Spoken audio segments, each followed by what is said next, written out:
제가 말씀 나누기 전에 참고 도서를 4권 그 밑에 올려놨습니다. 이렇게 말씀 준비하면서 이번에 새롭게 예수님을 경험하는 삶이라는 시리즈를 하게 되는데요. 4권의 책을 제가 올려놨습니다. 그래서 좀 비슷하게 다 이렇게 참고를 한 것 같아요. 그래서 유튜브 밑에 링크 달아놨습니다. 조금 더 깊이 있게 더 들어가고 싶은 분들은 그 책을 좀 읽으시면 될 것 같습니다. 오늘 하나님이 우리에게 주시는 말씀은요, 마가복음 1장 16절로 18절입니다. 같이 좀 읽어보겠습니다. 갈릴리 해변으로 지나가시다가 시몬과 그 형제 안드레가 바다에 금을 던지는 것을 보시니 그들은 어부라. 예수께서 이르시되 나를 따라오라. 내가 너희로 사람을 낚는 어부가 되게 하리니 하시니 곧 그물을 버려두고 따르니라. 아멘. 예수님의 길이 무엇일까? 오늘 제가 나누려고 하는 게 예수님과 길을 걷는 삶이잖아요. 예수님의 길이 무엇인가 알기 위해서 예수님 시대로 이렇게 좀 들어가 보면 좋을 것 같습니다. 로마에 살던 사람들에게 사실 기독교인들이 되게 이상했대요. 왜냐하면 그래서 뭐라고 표현했냐면 새로운 악성 미신을 따른다. 오히려 그들의 다양한 신들을 따르는 사람들을 종교가 있다고 여겼고요. 유일신을 믿는 사람들을 미신을 믿는다고 생각을 했습니다. 2세기 정도에 디오그네투스라는 사람이 있었는데 이분이 로마에 있는 엘리트들에게 편지를 보냅니다. 서신을 보내면서 거기서 뭐라고 표현을 하냐면 이 예수님의 길을 따르는 사람들, 이상한 사람들을 제3의 길을 걷는다 이렇게 표현을 했어요. 처음으로 이제 그런 표현이 나온 겁니다. 제3의 길이라고. 그 제3의 길이 있다고 표현한 것을 보면 제1의 길도 있고 제2의 길도 있다는 거죠. 분명히. 그래서 첫 번째 길이 뭐였냐면요, 로마의 길이었습니다. 로마인들이 보통 따르는 길이 첫 번째 길이었고요. 두 번째 길은 유대교의 길이었습니다. 그때 당시에 로마에서 유대교를 참 특별하게 받고 그리고 이제 굉장히 그래도 신뢰를 좀 했습니다. 그래서 두 번째 길을 유대인의 길, 유대교의 길이라고 불렀습니다. 그리고 예수님 시대로 들어가 보면 이 첫 번째 길과 두 번째 길을 따르는 아주 대표적인 인물들이 좀 있습니다. 첫 번째로 로마의 길을 잘 따랐던 사람이 있는데요. 헤롯 왕입니다. 헤롯 왕. 우리가 헤롯 왕 많이 들었죠. 그는 팔레스타인 지역에서 가장 위대한 인물이었어요. 그 유대인 출신 중에 왕이 됐기 때문에 아주 유명한 사람이었습니다. 그가 예수님 탄생 때 등장을 하죠. 그래서 예수님을 죽이려고 했는데 실패를 했습니다. 그리고 나서 비슷하게 예수님이 태어날 시기에 죽었어요. 근데 그 전까지 한 34년 정도를 헤롯 왕이 통치를 했거든요. 그는 굉장히 성공한 정치가였습니다. 사실 그 팔레스타인 지역이 로마인들, 유대인들, 다양한 헬라인들이 뒤섞여서 굉장히 복잡한 지역이었는데도 불구하고 헤롯 왕이 그 정치적으로 아주 잘 성공을 했던 사람입니다. 뿐만 아니라 헤롯 왕은 건축가였어요. 건축가. 그래서 성전도 짓고 궁전도 짓고 그리고 로마의 경기장, 수도관 깔고 이런 일들을 많이 했습니다. 그래서 헤롯은 아주 성공한 정치가일 뿐 아니라 건축가였어요. 지금도 그 헤롯이 했던 건축물들이 발견이 되고 있습니다. 이분이 근데 욕심이 많았어요. 헤롯 왕이 얼마나 욕심이 많았냐면 자기만의 산을 만들고 싶어 했어요. 그리고 거기에 궁전을 지었습니다. 그래서 막 흙을 날려다가 이제 베들레헴에서 조금 떨어진 곳에 헤로디움이라는 곳에 언덕을 만들고요. 거기에 성전을 짓습니다. 궁을 졌어요. 그리고 자기의 매장지를 그곳에 만들었습니다. 자기가 죽기 전에 자기의 매장지를 아주 화려하게 만들어 놓은 거죠. 문제는 이 사람이 아주 정신적으로 문제가 많은 사람이었어요. 자기 아내를 너무 사랑했습니다. 너무 사랑한 나머지 다른 사람에게 바람을 피울까 봐 아내를 죽여요. 이상한 사람이죠. 장모도 죽여요. 그리고 삼촌도 죽여요. 아들을 3명이나 죽입니다. 자기의 왕권에 좀 문제가 된다 싶으면 죽여버렸어요. 3명이나. 완전히 거의 정신병자죠. 그래서 로마의 카이사르가 뭐라고 얘기하냐면요, 내가 그 헤롯의 아들이 될지언정 차라리 헤롯의 돼지가 되겠다. 그렇게 얘기할 정도로 아주 이상한 사람이었습니다. 하지만 헤롯은 로마의 길을 아주 잘 따랐습니다. 그러니까 성공 가도를 달린 사람이죠. 아내도 죽이고 삼촌도 죽이고 자녀도 죽였어요. 왜 죽였을까요? 두려웠어요. 두려웠어요. 성공의 길을 갔지만 그의 끝은 두려움이었습니다. 두려움으로 가득 차 있었습니다. 예수님이 헤롯에 대해서는 얘기를 한 적이 없어요. 왜냐하면 바로 예수님 태어나고 죽었거든요. 대신 헤롯의 아들 헤롯 안티파스에게 뭐라고 얘기했냐면요, 헤롯의 누룩을 조심하라 고 얘기할 때 그 헤롯은 지금 제가 말하고 있는 헤롯의 아들입니다. 로마의 길, 지금 생각하면 전형적인 세상의 길이겠죠. 우리가 따라가는 세상의 길이죠. 만약에 우리가 가지고 있는 이미지가 우리가 신앙생활을 하는데 더 많은 것, 내지는 꼭대기에 올라가는 것, 아니면 권력을 행사하는 이미지, 내가 아주 중요한 사람이 되고 싶은 이미지, 만약에 그런 이미지들이 내 안에 만약에 있다면 우리가 세상의 길을 가고 있는 거예요. 헤롯의 길을 우리는 이렇게 따라가고 있는 거예요. 내 마음 안에 높아지려고 하는 마음은 헤롯의 길입니다. 자신을 한번 잘 점검해야 됩니다. 그 끝은 두려움이거든요. 두려움이 만약에 마음에 있다, 그럼 나를 좀 점검하는 거죠. 두 번째, 유대교의 길을 따랐던 사람이 있는데요, 가야바라는 사람입니다. 가야바는 예수님이 십자가에 달리실 쯤에 나타납니다. 헤롯 왕은 예수님이 태어날 시기에 나타나고요, 가야바는 예수님이 돌아가실 때쯤 나타나요. 그래서 제가 이거를 읽다가 제가 은유적인 생각이 났어요. 결국 우리는 예수님을 믿기 전에는 세상의 길을 따르다가 예수님을 믿고 나면 종교의 길을 가는구나. 가야바가 대제사장이었잖아요. 그 길에서 우리가 방황할 수 있겠구나. 첫 번째 길과 두 번째 길을 우리는 다 방황할 수 있는 거죠. 가야바는 대제사장이었어요. 그래서 하나님에 대해서 예배하고 또 하나님에 대한 믿음을 가진 유대인들이 그걸 가졌잖아요. 유대교의 길을 이렇게 갔습니다. 그 집안은요, 대제사장 집안이에요. 대대로 아주 제사장인 집안입니다. 그래서 장인인 안나스가 나오죠. 예수님 시절에 안나스가 대제사장으로 10년 정도 유지를 했습니다. 그리고 사위인 가야바가 그걸 물려받아 가지고요, 그 뒤로 18년 동안 대제사장 역할을 합니다. 그런데 로마 요 역사를 보면 보통 대제사장들이 평균 3년을 했어요. 3년마다 계속 바뀌었는데 가야바가 18년을 했으니까 아주 잘한 거죠. 아마 꽤 유대교 그 일을 아주 잘했던 것 같아요. 제사장들이 보통 사두개파에 속했습니다. 사두개파는 종교의 요직에 있었고 문화의 요직에 있어서 굉장히 부유했어요. 로마와 함께 잘 지냈습니다. 그래서 그들은 부유했고요.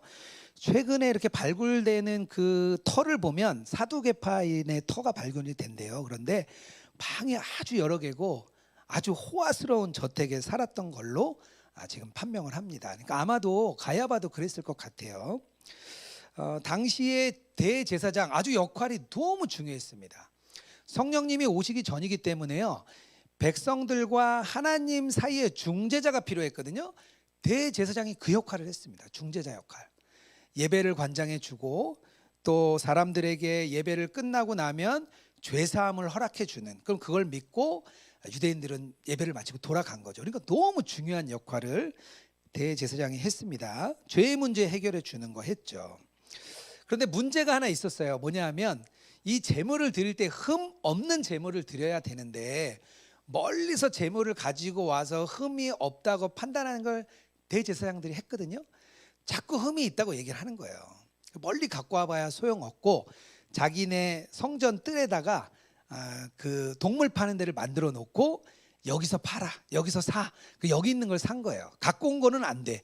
그러니까 사람들이 나중에는 어떻게 되냐면 동물을 데려오지 않고요, 그곳에 와서 삽니다. 그걸 사면 무조건 흠이 없다고 얘기를 해주니까요. 그래서 그 안에서 파는 물건은 굉장히 가격이 비쌌어요. 아이들이 에버랜드를 갔다 와서 그런 얘기를 하더라고요. 에버랜드 물가가 비싸대요. 거기 들어가면 물가가 다르대요. 그래서 밖에 나와서 음료수를 먹고 세상 물가로 돌아왔다 이렇게 얘기하더라고요. 똑같이 성전 뜰에서 아주 비싸게 받은 거예요.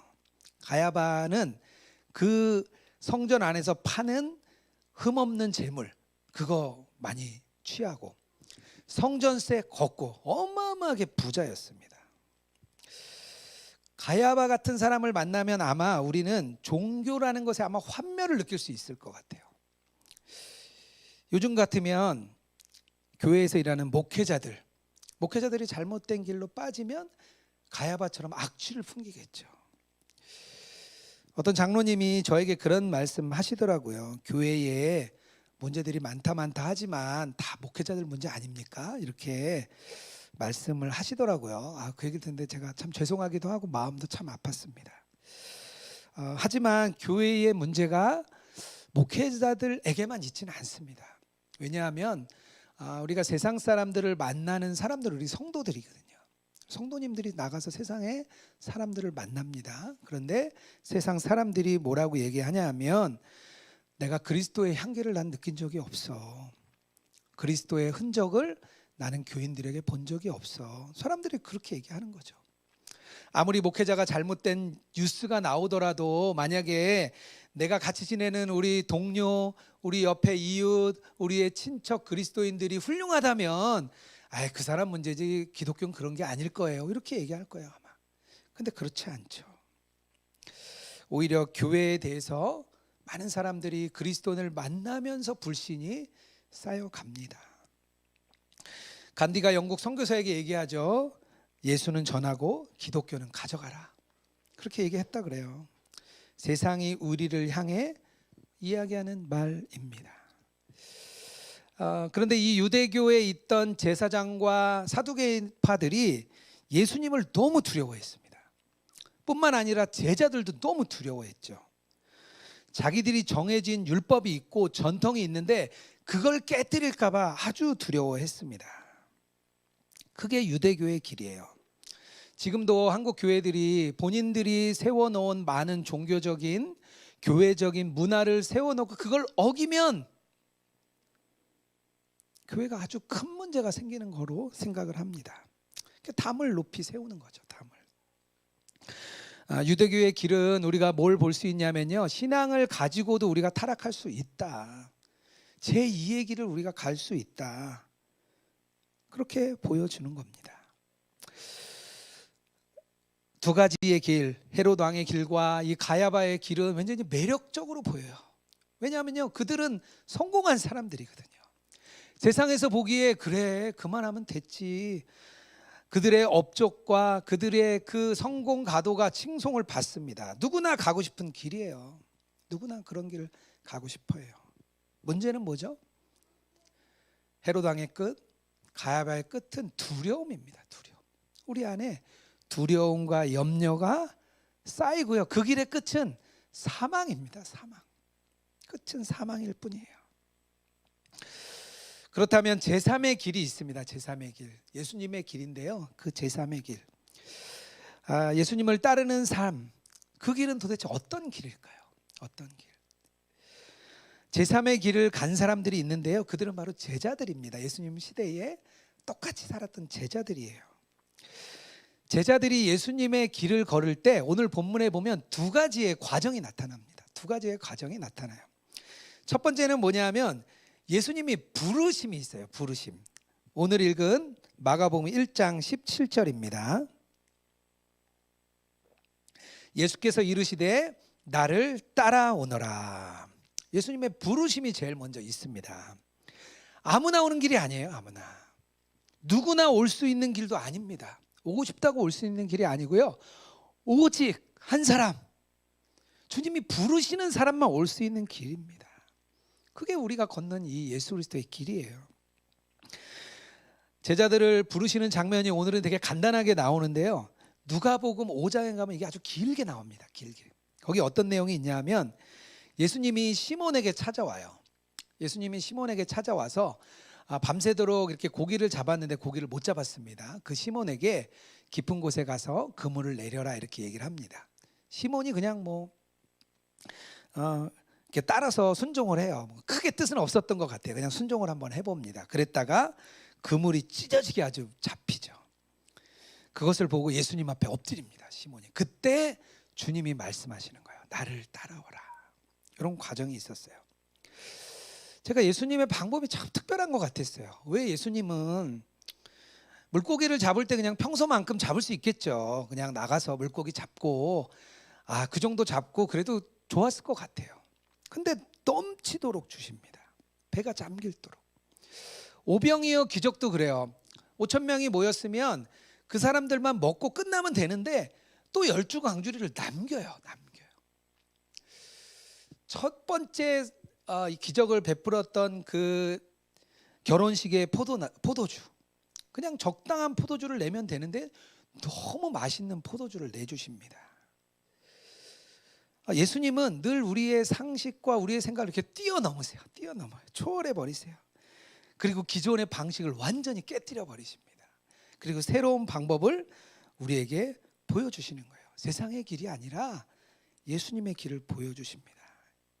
우리가 생각하고 있는 것, 이 정도 잡으면 되겠지, 이 정도 먹고 다 먹으면 되겠지, 그런 거를 막 뛰어넘는 거예요. 주님이 그걸 깨뜨리십니다.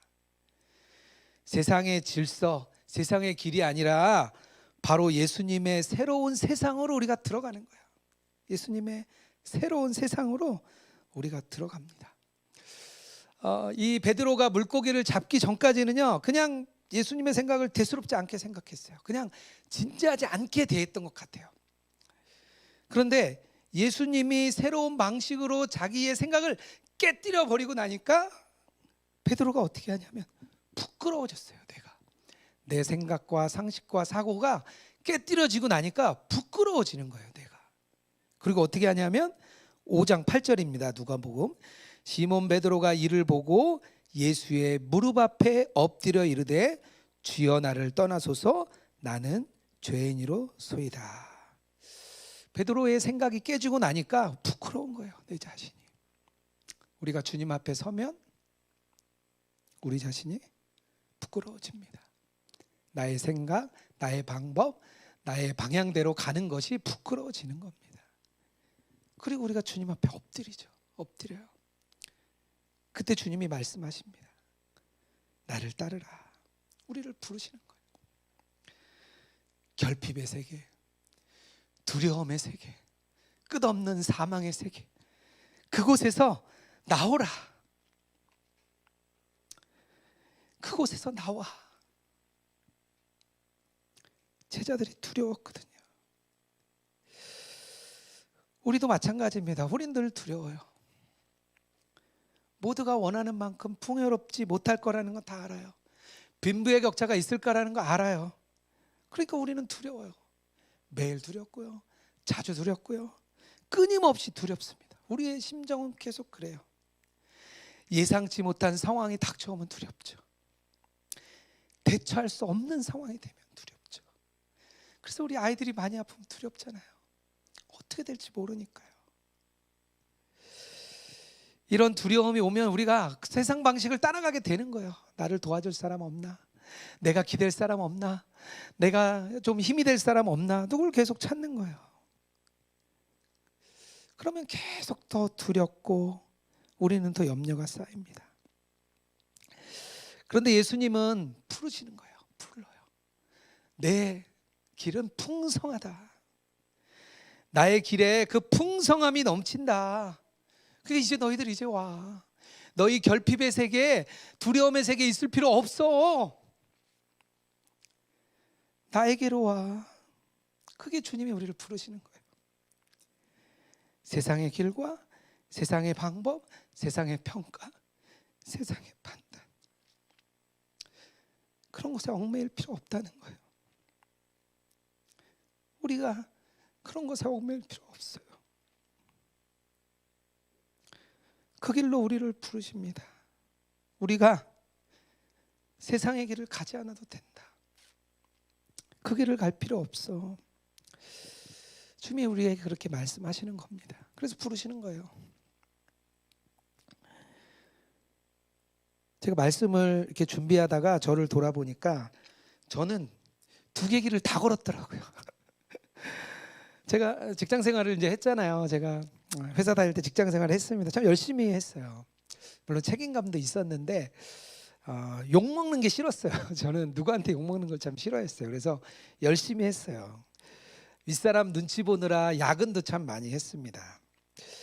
인정받고 싶어서 참 열심히 일을 했습니다. 나중에 생각이 들었어요. 제가 왜 술자리에서 술 한 잔을 거절하는 게 왜 어려웠을까? 그냥 안 먹으면 된다고 하는데 그게 왜 힘들었지? 이렇게 생각해 보니까요. 그것 때문에 내가 부당한 처사를 받을까 봐 두려웠어요. 돌아보니까 그렇더라고요. 혹시 내가 술 한 잔 거절하고 윗사람의 그 호의를 거절했다가 혹시 내가 부당한 처사를 당하지 않을까? 그런 두려움이 제 안에 있었던 것 같습니다. 가정이 불화가 일어날 정도로 야근을 열심히 했습니다. 회사에서는 어느 정도 인정을 받았죠. 그런데 제 직장 생활 13년의 끝은 불안과 염려로 끝이 났습니다. 아무리 열심히 해도 제가 따라가지 못하는 사람들이 있더라고요. 제가 열심과 노력으로는 따라가지 못하는 사람들이 있었습니다. 그래서 그런 사람들을 보면 부럽기도 하고 되게 열등감이 휩싸였어요. 그래서 어떤 특히 그리스도인들 이렇게 간증책이 나왔는데 성공하는 간증책이 나오면 너무 꼴보기도 싫었어요. 그런 사람 보면 막 귀를 닫았어요. 제가 열등감이 있으니까 그리스도인으로 왠지 성공한 사람은 너무 보기 싫은 거예요. 나는 그게 안 되는데 왜 저 사람들은 저랬을까? 막 그런 제 열등감이 마음에 있었습니다. 직장을 뒤로하고 목회자의 길을 이렇게 갔습니다. 다행히 감사하게 선한 목자께서 저를 불러주셔서 신대원에 진학하자마자 사역을 했습니다. 뒤늦게 이렇게 신학을 하다 보니까 열심히 또 했어요. 열심병이 도져가지고 또 되게 열심히 했습니다. 나이 많다고 손가락질 안 받으려고 우리 어린 전사님하고 똑같이 일하고 뛰고 참 했어요. 그리고 열심히 했는데도 목회의 길도 좀 세상의 길과 좀 비슷하더라고요. 늦게 신학을 하는 사람들에게는 왠지 길이 별로 없어 보였습니다. 마음에 나의 길은 어떡할까 불안함이 다시 엄습했습니다.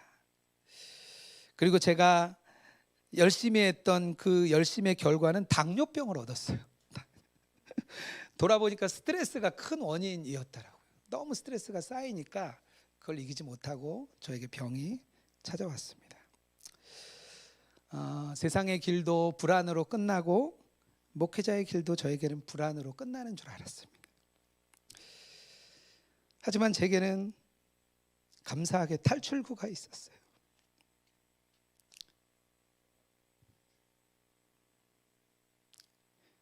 예수님이 동행하는 길로 저를 부르셨습니다.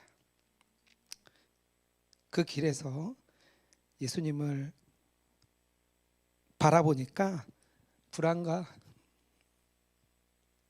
염려가 조금씩 평안으로 바뀌었습니다. 그 경쟁의 길을 가지 않아도 된다. 주님이 말씀해 주셨습니다. 두려움의 길을 가지 않아도 된다. 그걸 알았습니다.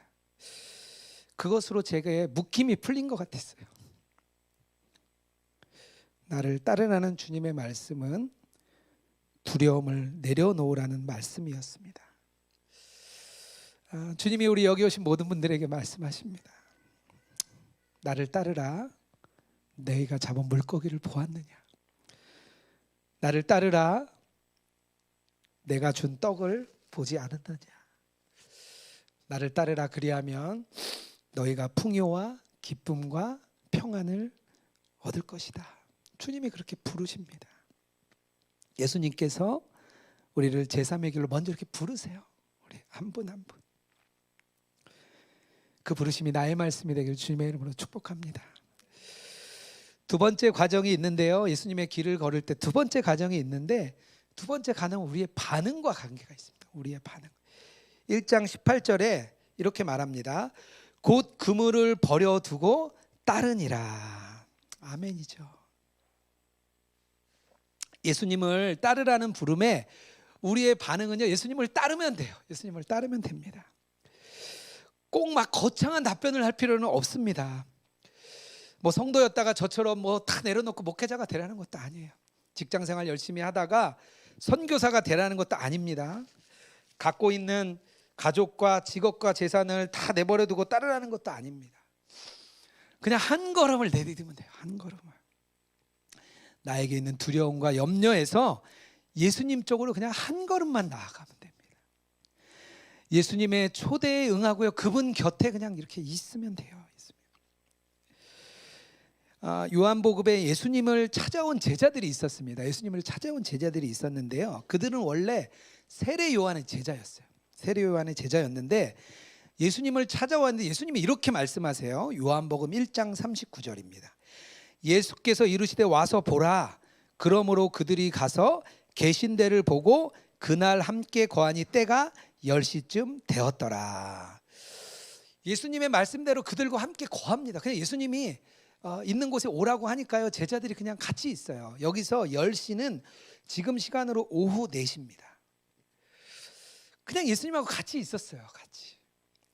막 세미나를 하고 뭐 집회를 하고 특별 대성회를 한 게 아니에요. 그냥 예수님과 같이 있었어요. 예수님 편에서 그냥 앉아 있었습니다. 요한복음에서 말하는 예수님과 함께 거한다라는 표현은 뭘 이야기하냐면요. 친밀함을 말합니다. 예수님과의 친밀함을 말해요. 요한사도는 그걸 얘기하고 있어요. 그래서 예수님을 따른다라고 말할 때는 우리가 예수님의 친밀함 안으로 들어간다고 이해하시면 됩니다. 마치 부모님 집에 우리가 이렇게 놀러 가서 편하게 쉬듯이 아내들이 친정에 가서 그냥 거하듯이 그냥 편하게 있는 거예요. 그냥 다른 생각 다 내려놓고 예수님 생각하는 거예요. 예수님. 10분도 좋고요. 30분도 좋고요. 아침에 일어나서 막 급하게 움직이기보다는 그냥 예수님 생각하면서 앉아 있는 거예요. 예수님하고 오늘 우리의 하루를 주님께 올려드립니다 하면서 예수님 생각을 하는 거예요. 그냥 한번 시간을 그냥 낭비하는 거예요. 낭비. 한번 낭비해 보는 거예요. 예수님 생각을 하면서 낭비를 하는 거예요. 어렵지 않습니다. 그러면 주님께서 우리 안에 두려움과 염려와 걱정을 떠나가게 하시고 주님이 주시는 평안이 옵니다. 왜냐하면 그때 예수님이 내 마음의 중심에 오시거든요. 그 순간 우리가 예수님 안에 거하려고 하는 순간 예수님이 우리 안에 오셔서 주님이 일하시기 시작합니다. 그때부터. 그러면 우리가 새로운 세상으로 들어가는 거예요. 새로운 세상으로. 예수님이 우리를 부르시고 그것에 반응하면 우리는 새 세상으로 들어가고요. 새 이름을 얻습니다. 아브라함을 부르셨을 때 아브라함이 됐고요. 사도 사울을 불렀을 때 그가 바울이 됩니다. 사도 바울이 되는 거죠. 베드로를 부르니까 베드로가 어부가였다가 나중에 베드로는 사람을 낚는 그런 12사도가 됩니다. 그렇게 들어가는 거예요. 우리가. 제가 최근에 새롭게 하소서를 우연히 이렇게 봤는데요. 미국 달라스의 세미안 교회라고 이은상 목사님이 이렇게 간증하신 게 나오더라고요. 근데 참 되게 인사이트가 있었습니다. 이은상 목사님이 보니까 원래 수원 분이신데 강남에서 이렇게 학교를 다니셨대요. 그런데 본인 아버님이 이렇게 그 자영업을 하셨는데 그래도 어렵지 않으셨대요. 근데 강남에서 이렇게 학교를 다녀 보니까 강남에 있는 사람들이 너무 부자가 많은 거예요. 그래서 자기 꿈이 생겼대요. 뭐냐 하면 강남에서 집 한 채 사고 아이들 기르는 게 이 이은상 목사님의 꿈이셨대요. 보니까 공부를 잘하셨더라고요. 그래서 미국으로 대학을 가고 또 좋은 미국계 회사에 취직을 이렇게 하셨습니다. 그래서 정말 이렇게 돈도 많이 이렇게 받으시고 돈을 버셨어요. 그런데 서브프라임 모기지럼 금융 그 위기 때 다니던 회사가 갑자기 이제 문을 닫게 됐습니다. 그리고 이제 뉴욕에 있는 지하철 앞을 나왔는데 그 회사의 직원들이 피켓을 걸고 받지 못한 월급을 받기 위해 이렇게 데모하는 장면을 자기가 딱 봤대요. 그 회사가 진짜 좋은 정말 세계적으로도 알아주는 그런 회사였는데 그 회사가 망하고 직원들이 피켓을 걸고 앞에 서 있는 걸 보고 하나님이 한 말씀을 주셨다는 거예요. 풀은 마르고 꽃은 시드나 하나님의 말씀은 영원히 서리라. 그 말씀이 자기에게 딱 들어왔대요. 정말 이 말씀이 실제구나. 그렇게 좋은 직장이라고 다녔던 그 직원들이 그 회사가 하루아침에 없어지고 정말 풀은 마르고 꽃은 시드는구나. 그래서 그때 목사님이 마음을 바꾸셨대요. 내가 영원한 하나님의 말씀을 따르리라. 그렇게 주의 길로 목표를 바꾸셨다는 거예요. 그래서 제가 그 말씀 구절이 저에게 참 많이 남았습니다. 풀은 마르고 꽃은 시드나 우리 하나님의 말씀은 영원히 서리라. 아, 그래. 하나님이 우리를 글로 부르시는 거지. 세상의 첫 번째 길, 두 번째 길이 좋으면 주님이 그리 가라 그러시겠죠. 왜 가지 말라 그러시겠어요? 주님은 우리를 사랑하시는데요. 여러분들은 지금 어떤 길을 걷고 계십니까? 자신에게 한번 질문해 보면 좋을 것 같습니다. 초대교회 그리스도인들은 똑같은 길을 사는 것 같은데 다른 삶을 살았습니다. 똑같은 도시에 살고 똑같은 언어를 쓰고 똑같은 삶을 살았지만 그리스도인들은 삶으로 보여줬습니다.